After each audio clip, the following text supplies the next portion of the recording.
Bien, jóvenes, el tema que vamos a ver el día de hoy es estática. En este capítulo vamos a ver ciertos conceptos que son sumamente importantes. Este capítulo vamos a dividir en dos partes, ¿sí? En realidad esto es de estática uno, pero lo vamos a dividir en dos partes y hasta esta parte llegaría hasta este capítulo llegaría tu examen, ¿no? Entonces, eh, el contenido que vamos a ver es el siguiente, ¿no? La interacción, las fuerzas usuales, los diagramas de cuerpo libre, el equilibrio mecánico y la primera condición de equilibrio mecánico. A ver, ahí está, ¿no? Interacción, fuerzas usuales, diagrama de cuerpo libre, equilibrio mecánico y primera condición de equilibrio mecánico. Bien, vamos a ver primero el concepto de interacción. Este concepto de interacción es bastante importante porque me permite explicar, en primer lugar, lo que ocurre a nuestro alrededor. ¿Sí? Fíjate, a nuestro alrededor nosotros siempre vamos a estar interactuando con otros cuerpos, ¿no? Y esta interacción se va a dar de manera directa, es decir, por contacto directo o a distancia, ¿no? Esas son las dos formas de interacción que nosotros vamos a reconocer. Ahora, pero ¿y qué es una interacción? Una interacción no es otra cosa que la acción mutua que se ejerce en dos cuerpos. Es decir, vamos a tener dos cuerpos y estos dos cuerpos, ¿sí? Van a interactuar entre ellos, se van a ejercer cierta influencia entre ellos. Esa influencia que se ejerce, esa acción que se realiza mutuamente, es lo que nosotros conocemos como interacción. Y esta, como habíamos mencionado, puede ser por contacto directo o a distancia. Analicemos la primera, cuando es por contacto. En este contacto que es directo, lo que nosotros vamos a observar es, por ejemplo, una superficie y encima de esa superficie hay un bloque. Entonces, vamos a hacer una separación imaginaria para ver qué es lo que está ocurriendo. Y mira lo que ocurre. Va a haber una acción del piso, es decir, el piso lo que hace es sostener a este bloque. Pero a su vez, al mismo tiempo, el bloque aplasta la superficie, aplasta el piso. Esta es una acción mutua, esta es una acción doble, ¿no? Por lo tanto, decimos que esto es una interacción por contacto, obviamente, ¿no? Entonces, si nosotros reconocemos a nuestro alrededor, tenemos muchas interacciones de este tipo, ¿no? Cuando tú te sientas, estás interactuando con la silla. Cuando tú te apoyas en la carpeta, te apoyas precisamente tus brazos encima de ella. Cuando tú subes por una escalera, te apoyas en escalón, ¿no? Los escalones, ¿no? O cuando te pones de pie, simplemente te apoyas en el piso. ¿Está? Esa es una interacción por contacto. O imagínate que te recuestas contra la pared, ahí estarías interactuando con la pared. Ya, estas son las interacciones por contacto directo. Pero está la otra interacción también que es a distancia, ¿no? Esta interacción, por ejemplo, es la de gravedad. Pero no vamos a poner ese ejemplo, ¿no? Vamos a poner otro. Por ejemplo, dos imanes. Ah, mira, dos imanes. Tenemos norte acá y sur acá. ¿Qué se va a ejercer entre ellos? Pues una atracción mutua, ¿no? Porque norte y sur, los polos opuestos, se atraen. Entonces, mira, va a haber una acción del imán 2 jalando al imán uno y a su vez hay una acción del imán uno jalando, ¿no? Al imán 2. Entonces, esta es una interacción, sí, pero es una interacción a distancia. Perfecto. Entonces, esto es lo que nosotros también tenemos que ver, que reconocer, ¿no? Estas interacciones. Ahora, si queremos medir estas interacciones, vamos a tener que hacer uso de algo que precisamente pueda medir estas interacciones. Y nosotros sabemos que todo lo que se puede medir es una magnitud. Muy bien, entonces lo que vamos a hacer uso es de una magnitud. Pero fíjate que es importante la dirección, ¿no? Porque acá, mira, lo atrae, pero no de cualquier manera, lo atrae en una línea de acción.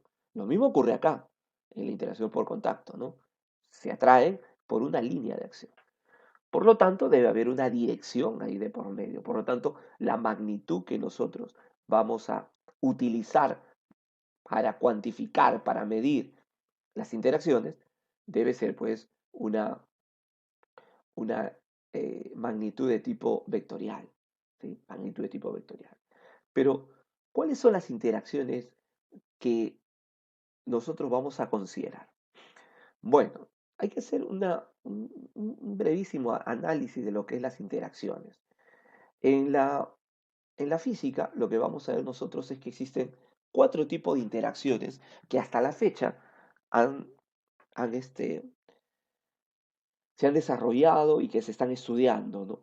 Las cuales por ahí de repente en algún momento, tiempo más adelante, se pueden reducir, ¿no? Pero hasta ahora son cuatro las formas de interacción y estas formas de interacción se le llama fuerza, también dicho sea de paso, ¿no? Las cuatro fuerzas fundamentales o las cuatro interacciones fundamentales de la naturaleza.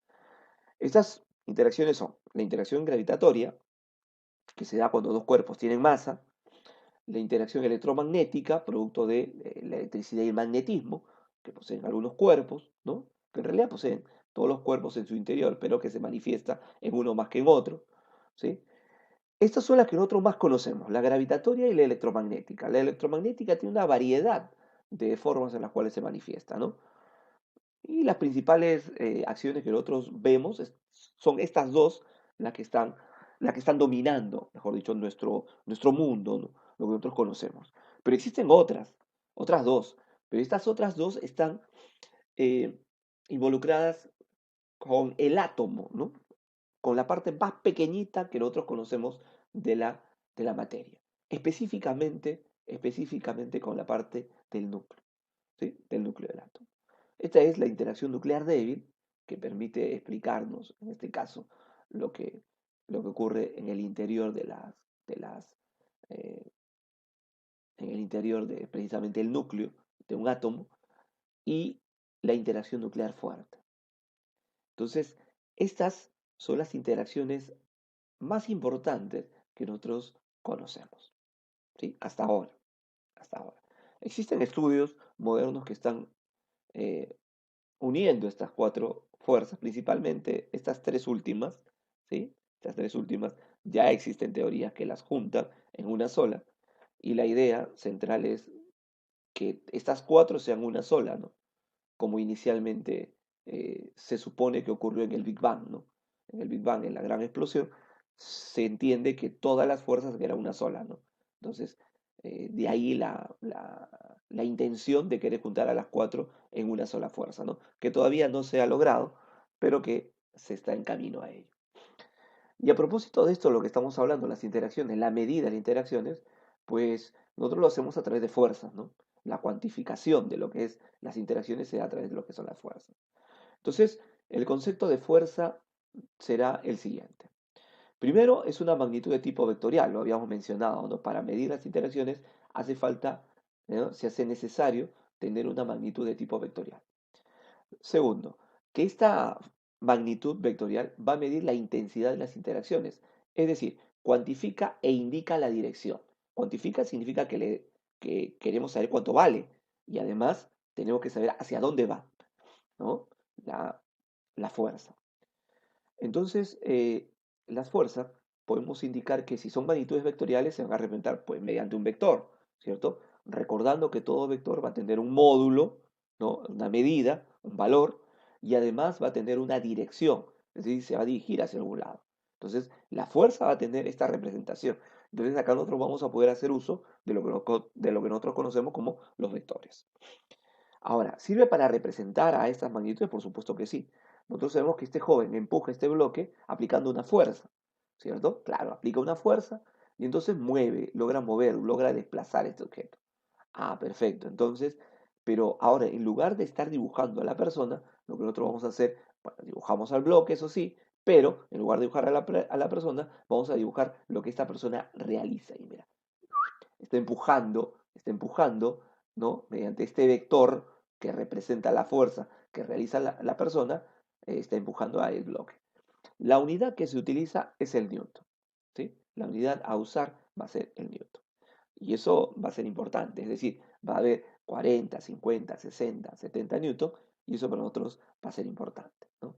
Entonces, conocer lo que son las fuerzas para nosotros va a ser sumamente importante. A propósito de esto, hay un video que sugiero que veas y es el que vamos a ver en este caso a continuación, ¿sí? Bienvenidos.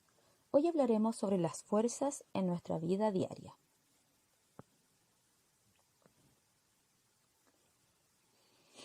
Para entender cómo influyen las fuerzas en nuestra vida diaria, primeramente aprenderemos sobre las leyes de Newton. Las leyes de Newton son la base de la mecánica y han ayudado a entender el movimiento planetario al combinarse con la ley de gravitación universal. Además, resultan ser determinantes para entender y explicar cómo funcionan las máquinas y cómo se diseñan los puentes, edificios, carreteras, entre otros. Las tres leyes de Newton son la inercia, la fuerza y acción y reacción. La fuerza es todo agente capaz de modificar la cantidad de movimiento o la forma de los materiales. Es una magnitud física de carácter vectorial, ya que posee tres elementos: módulo, dirección y sentido. Ahora, lo que queremos es identificar las siguientes fuerzas que actúan en nuestra vida cotidiana.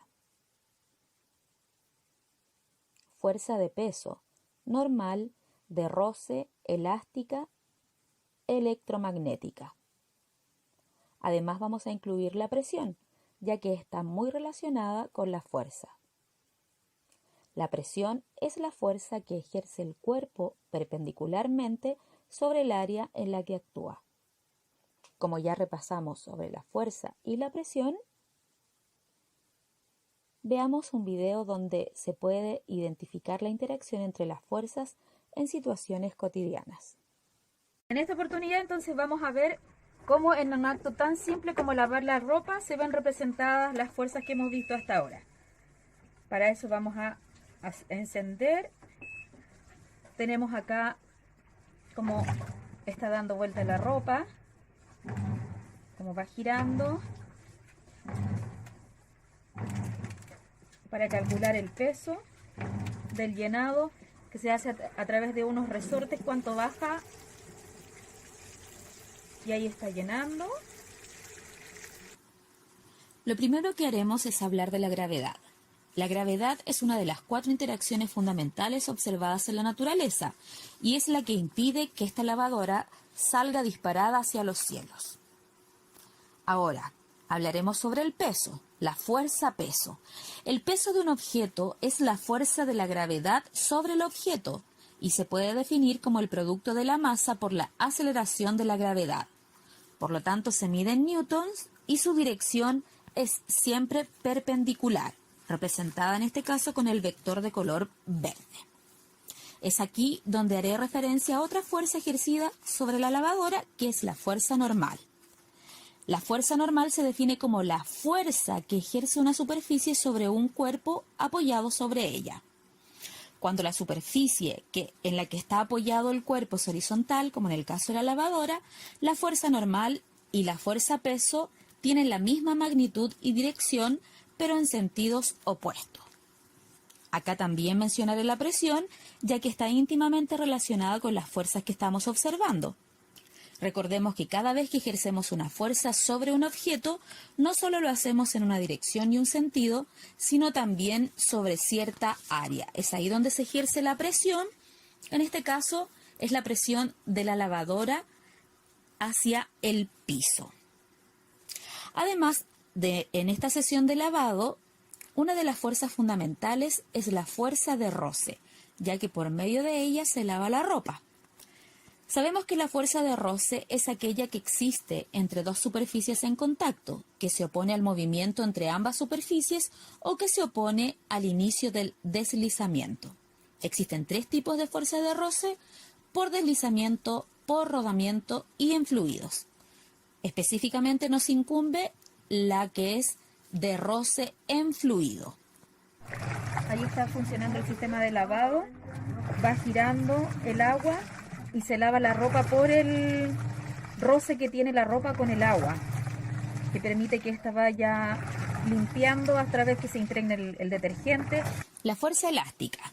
Todos los materiales tienen en menor o mayor medida la capacidad de experimentar deformaciones elásticas. Sin embargo, cuando hablamos de un material elástico, nos referimos a un cuerpo que, al ser sometido a una fuerza externa, experimenta un cambio de forma visible y al desaparecer dicha fuerza vuelve a su estado original. Esto podemos verlo en los amortiguadores de movimiento que posee la lavadora y en los resortes del tambor. Además, Otra fuerza muy importante es la electromagnética y se hace evidente en la electricidad que utiliza la máquina lavadora, la cual es un conjunto de fenómenos producidos por el movimiento e interacción de las cargas eléctricas positivas y negativas de los cuerpos físicos. Hoy aprendimos que es muy fácil identificar las fuerzas en nuestra vida diaria cuando ya las conocemos. Muchos cariños y nos vemos en la próxima. Adiós.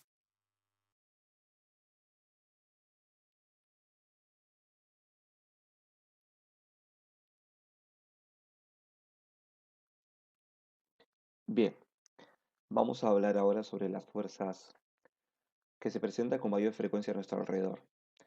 En el video que acabamos de mostrar, precisamente se hablaban de algunas de ellas, ¿no? Como la fuerza de gravedad, la fuerza normal, fuerza elástica, ¿no? Entonces, fíjate, vamos a hablar un poquito más detalladamente respecto de ellas, ¿sí? Vamos a denominar fuerzas usuales precisamente aquellas que vamos a utilizar con mayor frecuencia y que en realidad se usan con mayor frecuencia y que están presentes eh, a nuestro alrededor, ¿sí? La primera de ellas, y quizás la más importante de todas ellas, sea pues precisamente la fuerza de gravedad, ¿no?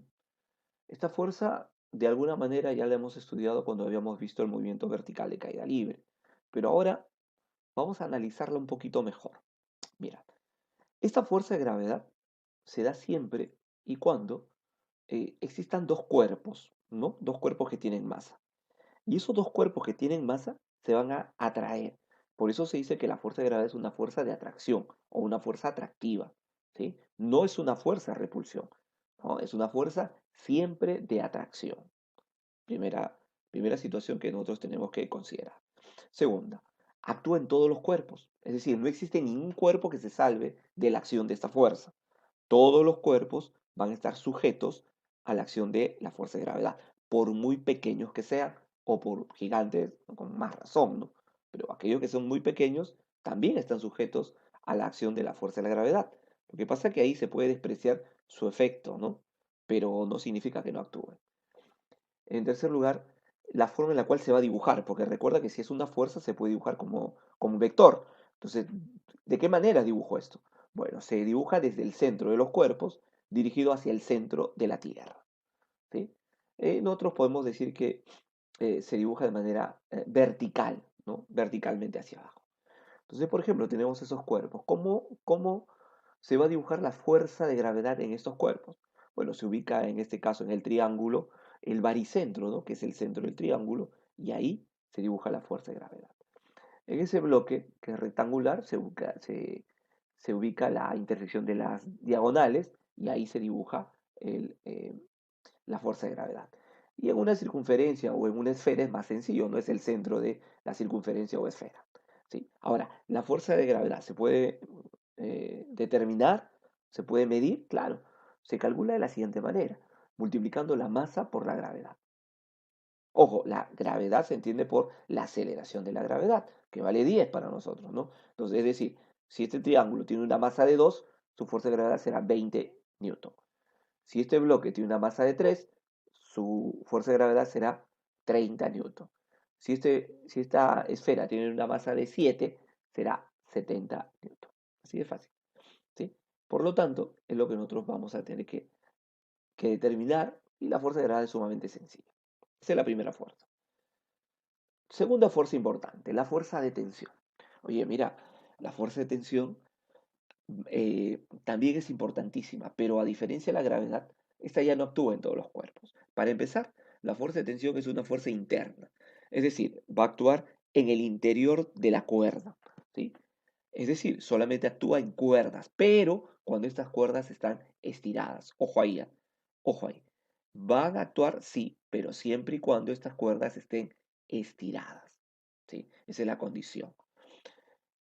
Ahora, ¿se va a dibujar? Claro que se dibuja. Y se dirige desde el cuerpo hacia afuera de él, en la línea misma de la cuerda. Profe, a ver, ¿cómo entendemos esto? Espérate. Vamos a dibujarlo para poder aclarar un poco mejor. Primero, si nosotros tenemos una cuerda, una cuerda, simplemente una cuerda, sin estirar, entonces ahí no hay fuerza de tensión, ¿no? Entonces, por ejemplo, esta cuerda está sin estirar, por lo tanto, acá no hay tensión. Pero ¿qué pasaría si a esta misma cuerda yo le amarro un bloque en la parte de abajo? Pues amarrar a un bloque, ¿no?, en la parte de abajo hace que esta cuerda se tense, es decir, se estire. Por lo tanto, acá sí va a haber, esta es una cuerda estirada, por lo tanto acá sí hay fuerza de tensión. Ahora lo quiero dibujar. Entonces, para dibujarlo voy a hacer cortecito imaginario, un corte imaginario. Y entonces, y ese corte imaginario, lo que hago es mencionar ya, ¿cuál es la función de la cuerda? Bueno, sostener al cuerpo, ¿no? Claro, pero mira lo que hemos mencionado. Se dirige desde el cuerpo, ¿no?, hacia afuera de él, pero en la línea de la cuerda. Entonces, esta va a ser la forma, ¿no? Desde el cuerpo, ¿no?, hacia afuera de él, en la misma línea de la cuerda. Ahí está. En otras palabras, lo que vamos a decir es que las cuerdas siempre jalan a los objetos. Esto es cierto, ¿no? Nunca vamos a encontrar una cuerda que puede empujar, ¿no?, a un objeto. Eso no ocurre. Las cuerdas nunca empujan. Lo que sí hacen es jalar, ¿no? Jalan a los cuerpos, ¿sí?, para poder moverlos.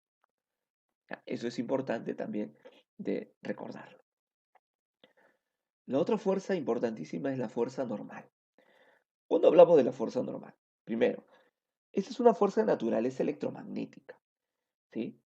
Y esta fuerza actúa cuando un cuerpo se apoya en otro. Mira, fíjate, actúa cuando un cuerpo se apoya en otro. ¿Qué más? Se dirige siempre hacia el cuerpo. Eso es importante. Y otra cosa es que actúa en forma perpendicular a la superficie de contacto. Mira, estas dos cosas son importantes. La voy a dibujar dirigido al cuerpo, pero formando un ángulo de 90 grados con la superficie de contacto. Cuidado ahí, ¿eh?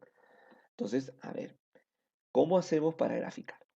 Primero, tenemos que decir, mira, ¿este bloque verde se apoya en este piso? Sí, por lo tanto, está cumpliendo con esta parte. Actúa cuando un cuerpo se apoya en otro, sí. Por lo tanto, acá va a haber una fuerza normal. ¿Qué otra cosa más tengo que considerar? ¿Ya? Lo otro que tengo que considerar es que debe formar 90 grados, ¿ya?, y se debe dirigir hacia el cuerpo. ¿Debe apuntar hacia el cuerpo? Sí, así es. Debe apuntar hacia el cuerpo. Se dirige al cuerpo. Apunta al cuerpo. Mira, acá estuvo bastante fácil. Pero no siempre las superficies van a ser horizontales. Vamos a encontrar, por ejemplo, esta situación, una superficie inclinada. Y acá vamos a tener el bloque que también se apoya sobre esta superficie inclinada. Por lo tanto, acá en esta parte debe haber una fuerza normal. Recuerda, es perpendicular y forma 90 grados, ¿sí? Forma 90 grados y apunta hacia el cuerpo. Entonces, vamos a ver eso. Ahí está. Forma 90 grados y apunta, se dirige hacia el cuerpo. Ahí está. Y algunas veces vamos a encontrar esta situación, ¿no? Obviamente por acá debe haber otras fuerzas, pero me interesa solamente acá, el contacto que hace con la pared. Mira, yo sé que acá debe haber, acá en esta parte, donde está en contacto con la pared, debe haber una fuerza normal. Esa fuerza debe formar 90 grados con la pared y a su vez estar dirigido hacia la esfera. Y ahí está apuntando a la esfera. Entonces, esta será, en este caso, la fuerza normal. Y ahora veamos la última fuerza, que es la fuerza elástica. ¿Sí? La fuerza elástica, veamos. La fuerza elástica es una fuerza interna, actúa en los resortes deformados. Recuérdese que los resortes pueden ser estirados o comprimidos, ¿sí? Eso también es importante. Otra cosa es que, y esto sí es fundamental con esta fuerza, se grafica siempre opuesto a la deformación. Es decir, si tú lo estiraste, vas a dibujarlo opuesto al estiramiento. Si tú lo has comprimido, lo comprimiste, lo vas a dibujar opuesto a la compresión, ¿no? Esto hay que recordarlo siempre. Pues bien, veamos esta situación. Acá tenemos un resorte y fíjate, para que exista la fuerza elástica, este resorte tiene que estar deformado. Es decir, o estar más grande o estar más chiquito de su posición normal. Si está en su condición normal, no hay fuerza elástica. Por ejemplo, acá no existe fuerza elástica porque no está deformado. Pero veamos si otra vez, al igual que en la cuerda, yo le En la parte de abajo, en la parte inferior, le ubico un cuerpo, lo amarro con un cuerpo. Pues lo que voy a notar es que se estira. Ahí está, se estiró. Por lo tanto, acá ahora sí hay fuerza elástica. ¿Qué ha ocurrido? Se estiró, mira, una longitud X. Esta longitud X es su elongación, ¿no? O es su deformación, como quieras llamarlo, elongación o deformación. ¿Sí? A ver, veamos. Se calcula de la siguiente manera, porque la fuerza elástica se puede calcular. Se calcula multiplicando la constante rigidez por X. Profe, ¿qué es la constante rigidez? Bueno, se entiende que todos los cuerpos tienen una resistencia a ser deformados, es decir, a ser estirados o comprimidos. ¿Sí? Algunos resortes tienen una mayor intensidad para poder resistir precisamente eso, ¿no? Capacidad para poder aguantar la deformación. A eso le llamamos cuán rígido puede ser un resorte. Vamos a ver esto, por ejemplo, en los lapiceros, ¿no? Hay unos lapiceros que tú aplastas y sale la punta, ¿cierto? Y esto funciona como un resorte. Algunos de nosotros hemos sacado ese resorte y lo hemos estirado y ya no puede volver a su condición normal. ¿Por qué? Porque fue muy fácil deformarlo. Es decir, su rigidez no fue mucha, su rigidez fue muy pequeña, fue muy débil, ¿no? Entonces, no era tan rígido que digamos. Pero existen otros resortes, como por ejemplo lo de las motocicletas, de los autos, ¿no? Que son como amortiguadores. Entonces, esos resortes, por ejemplo, son sumamente fuertes, ¿no? Si tú intentas deformarlo, vas a ver que es prácticamente imposible. Tendrías que actuar una gran fuerza para poder deformarlo. Claro, esto se explica por la rigidez que tiene, ¿ah? Por la rigidez que tiene. O sea, ha sido elaborado, ha sido construido con una rigidez muy alta para que pueda soportar, ¿no? Grandes fuerzas, ¿no? Para que no lo pueda deformar de manera tan sencilla. Entonces, a eso se le llama rigidez. Entonces, multiplico la rigidez que tiene el resorte por la deformación. Esa rigidez, por, eh, por lo general, siempre te da de información, ¿no? Entonces sería la constante rigidez multiplicado por la deformación del resorte. Y esas serían las cuatro fuerzas que en las cuales nosotros tendríamos que tener en cuenta para poder eh, primero dibujarlas y luego ver la siguiente parte que es el diagrama, perdón, luego del diagrama de fuerzas, ver lo que es la primera condición de equilibrio mecánico. ¿Sí?